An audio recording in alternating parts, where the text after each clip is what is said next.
Hello everyone, this is Andrea Honor with the National Weather Service office in Grand Forks, North Dakota, here to bring you the weather and climate briefing for the month of June 2018 with an additional look into the month of July. Looking back into the end of May, we were hitting records with high temperatures by the end of the month, and while we haven't hit any high temperature records this last month of June, we continue to see warmer than average temperature trends for the majority of the month. Here in this chart, we can see the daily temperature departures from normal for the Park Rapids, Minnesota area. As you can see, nearly every day had warmer than normal high temperatures for the month of June.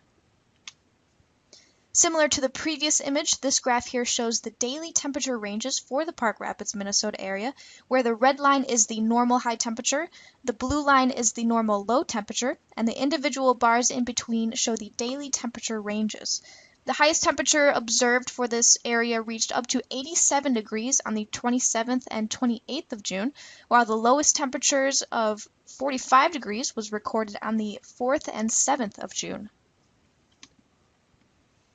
Overall, this last June was found to be the 6th warmest month of June on record for the Grand Forks and Fargo areas. Here we can see the observed highest temperatures observed for the Devil's Lake, Grand Forks, Fargo, Park Rapids, and Baudette areas. And here we can see the observed average temperatures, considering both high temperatures and low temperatures, and these ranged from near 70 for the Red River Valley and up into the mid to upper 60s for surrounding areas. In regards to rainfall, we observed quite a bit of rainfall across the area.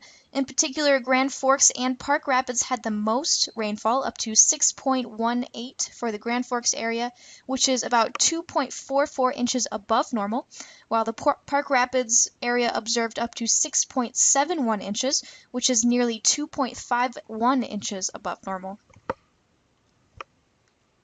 In the month of June, we also started to see the first big increase in thunderstorm development.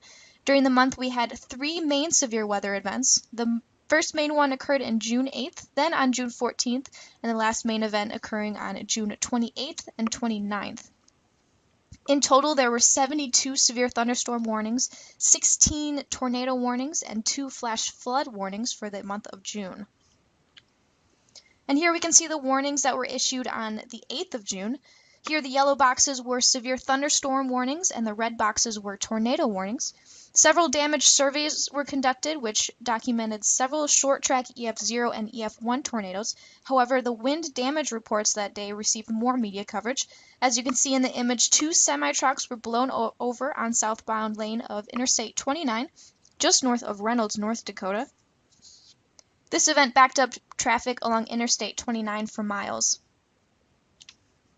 Now for a look at what to expect for July. Here we can see the typical temperature trends throughout the beginning and end of July. Overall, expect an average temperature increase by around 3 to 4 degrees by the end of the month. Throughout the month, we expect to continue to lose our daylight, with the sunrise moving back to a little after 6 a.m. by the end of the month, while the sunset moves up to around 9 p.m. by the end of the month. In total, we will lose around 1 hour of daylight by the end of July. So what kind of weather do we typically see in July? For the month of July, we really expect to see continued shower and thunderstorm activity alongside warmer summertime temperatures.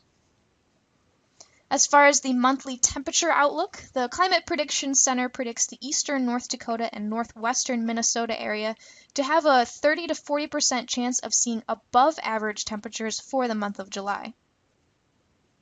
In regards to precipitation outlook, the Climate Prediction Center is predicting near normal precipitation amounts for the area. Last but certainly not least, here is our photo of the month winner submitted by Aaron Barnes Olson. The photo shows a bald eagle feeding on a carcass during the winter. And that concludes this weather and climate briefing for the month of June. Thanks for listening.